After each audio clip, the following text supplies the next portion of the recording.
Yun, good morning mga ka-best friend at syempre magandang umaga lahat sa Tagalog pa, no? So nandito tayo ngayon sa Tuguegarao City at syempre maraming nagre-request sa atin kung kamusta na ba itong chariot natin after 2 years and 6 months, no? So magti 3 months na ito, magti 3 years na ito mga ka-best friend ang ating Rusi chariot at syempre marami tayong binago dito dahil marami itong luma, so binago natin. Ayun.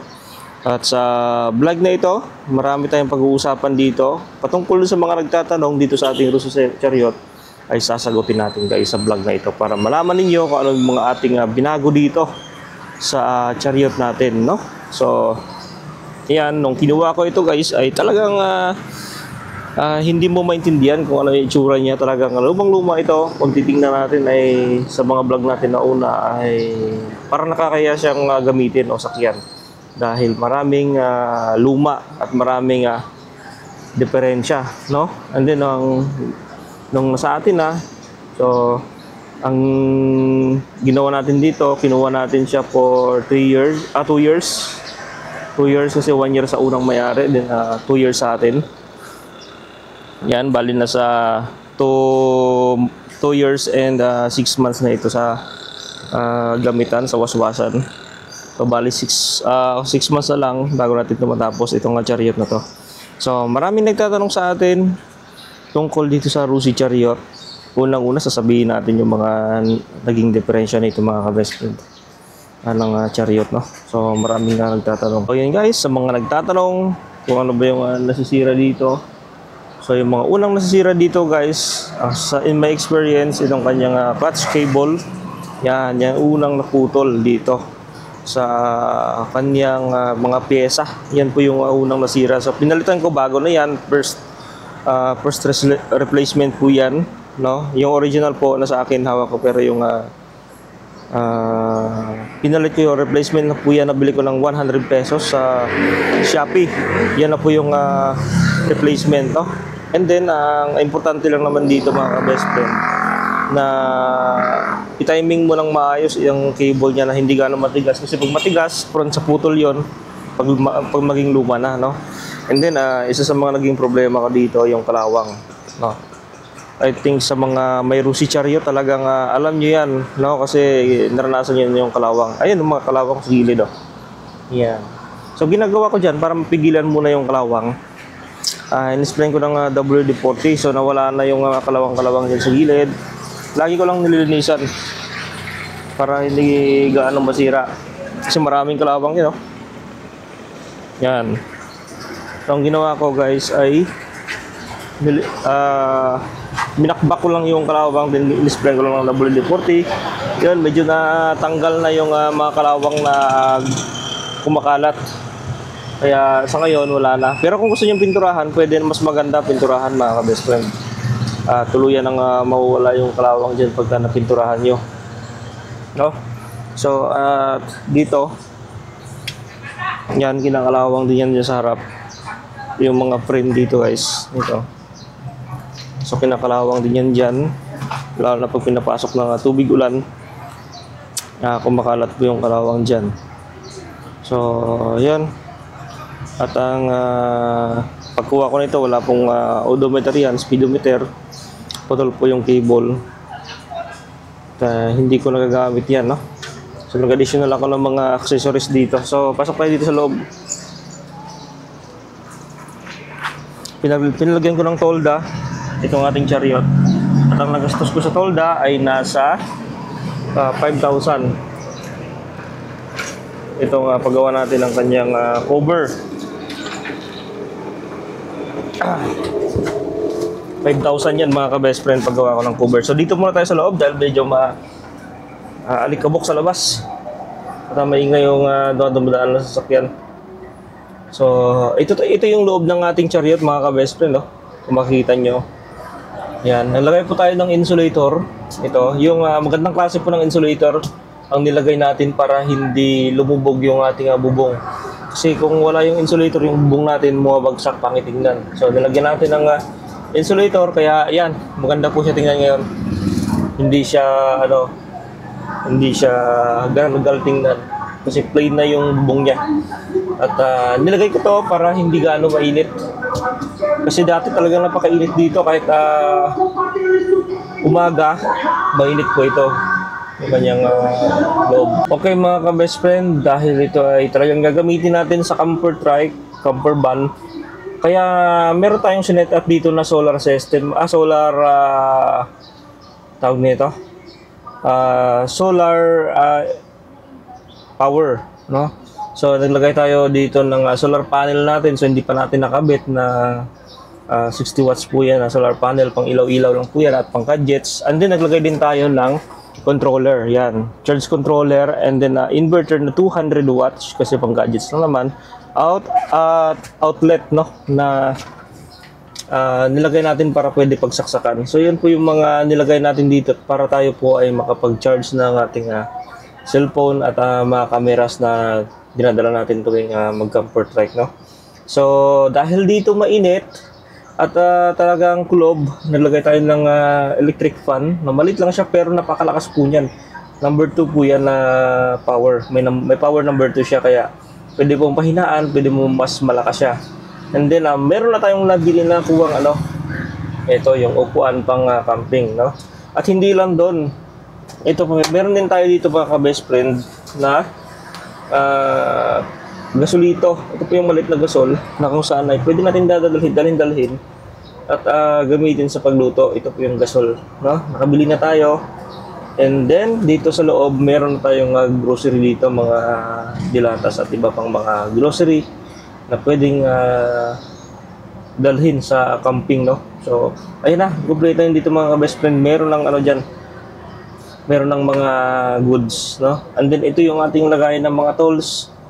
Yan sa baba, meron na tayong mga dyan, wrench, pang baklas ng gulong, pang electrical tools. Kumpleto na dyan mga ka-best friend. At meron din tayong jack dito sa baba. Yan, hindi ko pa naayos to mga ka-best friend, hindi ko pa na-set up ng maayos.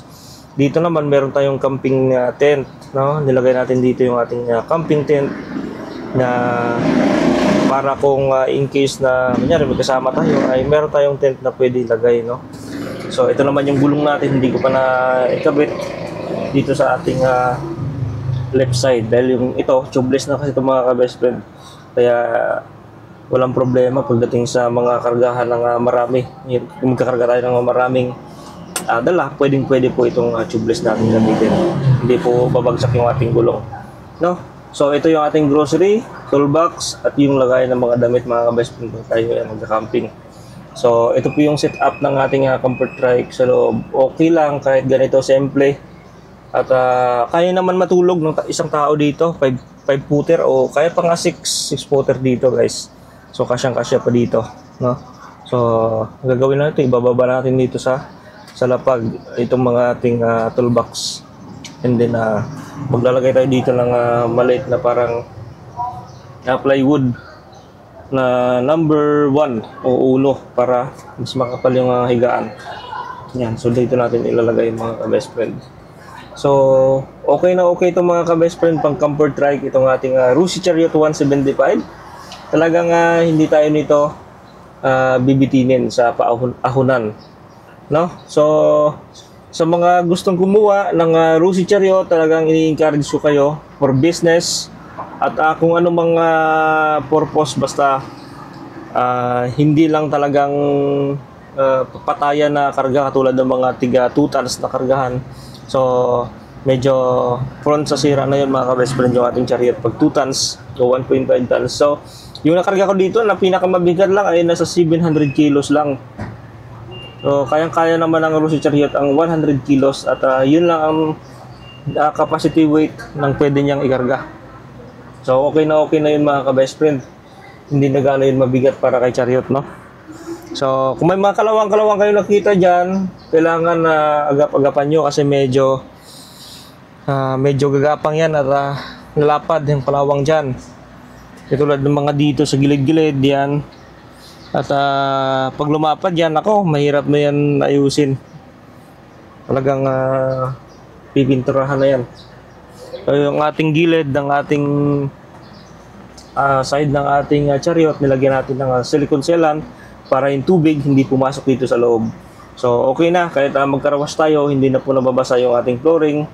at yung ating dito, yung mga tulos natin dahil nakasealant na yung gilid ng ating chariot, no? Lagyan natin ng black silicone sealant para hindi siya tumagas. So, yan tuturo ko sa inyo. Yung black silicone sealant mamaya. At malalaman niyo. Guys, importante madala kayong jack. Tandaan niyo yung jack talagang importante yan sa sa rides. Pagka naplatan tayo ay meron tayong gagamitin na jack katulad nitong sa atin. Yung nabili kong jack pang 3 tons po yan. Pwede sa 3 tinulada na bigat ng sasakyan, kayang-kaya po ng ating jack.